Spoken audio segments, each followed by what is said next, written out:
Venus planet को हिंदी में शुक्र ग्रह कहते हैं। एस्ट्रोनॉमर्स और बायोकेमिस्ट के एक्सपर्ट्स की एक टीम ने वीनस प्लेनेट के वातावरण यानी कि एटमॉस्फेयर में फॉस्फीन गैस के ट्रेसेस यानी निशान को पाया है।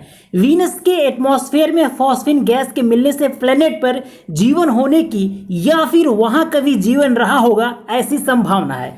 ऐसा इसलिए क्योंकि ये जो फॉस्फीन गैस है वो पृथ्वी पर रहने वाले लिविंग ऑर्गेनिज्म से एसोसिएटेड है, मतलब जीवों से जुड़ी हुई है। सबसे महत्वपूर्ण बात, इस खोज के लिए एक्सपर्ट्स की टीम दो ऑब्जर्वेटरीज जो हवाई और चिली में स्थित है उसके टेलीस्कोप का प्रयोग किया है। इस खोज को नेचर एस्ट्रोनॉमी जर्नल में पब्लिश किया गया है। नेचर एस्ट्रोनॉमी जर्नल दुनिया के टॉप जर्नल में से एक है। तो आइए जानते हैं वीनस के वातावरण में फॉस्फीन जैसे गैस का होना कितना महत्वपूर्ण है तथा फॉस्फीन गैस क्या है और वीनस के एटमॉस्फेयर के बारे में।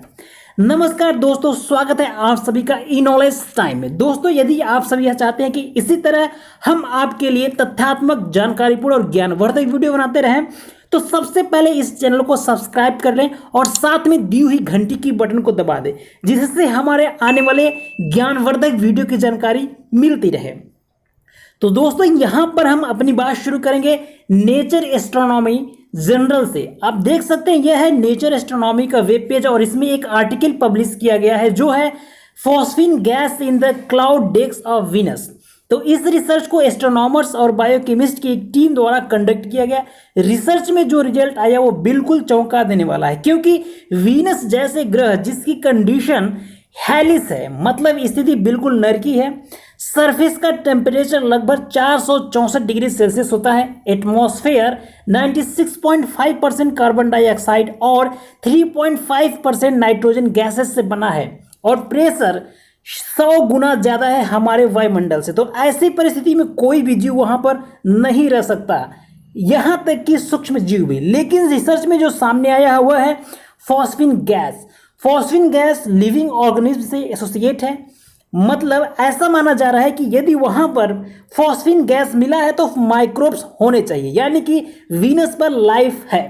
हालांकि कुछ वैज्ञानिकों का यह भी मत है कि ये 100% नहीं कह सकते कि यदि फॉस्फीन गैस है तो लाइफ हो सकता है। इसे और एक्सप्लोर करने की आवश्यकता है। इसमें बेहतर यह होगा कि नासा या फिर अन्य जो स्पेस एजेंसियां हैं वीनस पर प्रोब भेजें, इसके एटमॉस्फेयर का अध्ययन करें और सैंपल को कलेक्ट करके यहाँ धरती पर भेजें, जिसे एनालाइज करके ये पता लगाया जा सके कि क्या सच में वीनस के एटमॉस्फेयर में माइक्रोब्स हैं, मतलब सूक्ष्म जीव हैं।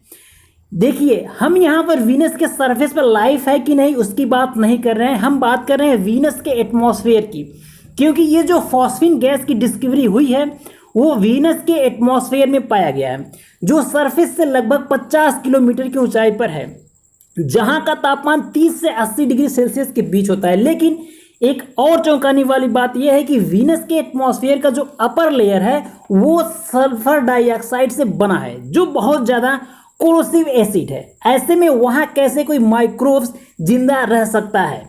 फिर भी यदि यह कंफर्म होता है कि वीनस के एटमॉस्फेयर में बायोलॉजिकल इन्फ्लुएंस है, वहाँ माइक्रोब्स एग्जिस्ट करता है, तो यह भी संभव है कि हमारे सोलर सिस्टम के प्लैनेट के साथ साथ जो अन्य 4000 से अधिक एक्सपो प्लैनेट्स की खोज की गई है, इनमें से कुछ पर बायोलॉजिकल इन्फ्लुएंस हो सकता है। इससे पहले 1963 में वीनस प्लैनेट के बादलों में छोटे ऑब्जेक्ट्स को ऑब्जर्व किया गया था, जिसमें कार्ल सगन और हेराल्ड जे मोरोविट्ज ने नेचर के आर्टिकल में यह प्रपोज किया कि ये जो छोटे छोटे ऑब्जेक्ट हैं वो पृथ्वी के बैक्टीरिया जैसे ही ऑर्गेनिज्म हैं। तो अब प्लेनेट के एटमॉस्फेयर में माइक्रोब्स है कि नहीं, यह रिसर्च की बात है। जहां तक फॉस्फीन गैस की बात है तो यह एक नेचुरल ओरिजिन गैस है जो एटमॉस्फेयर में केमिकल रिएक्शन से प्रोड्यूस होता है। इसमें 1 फॉस्फोरस एटम और 3 हाइड्रोजन एटम्स होते हैं। केमिकल फार्मूला PH3 होता है और यह कलरलेस, फ्लेमेबल और एक टॉक्सिक गैस है। तो दोस्तों, इस वीडियो में बस इतना ही। नमस्कार।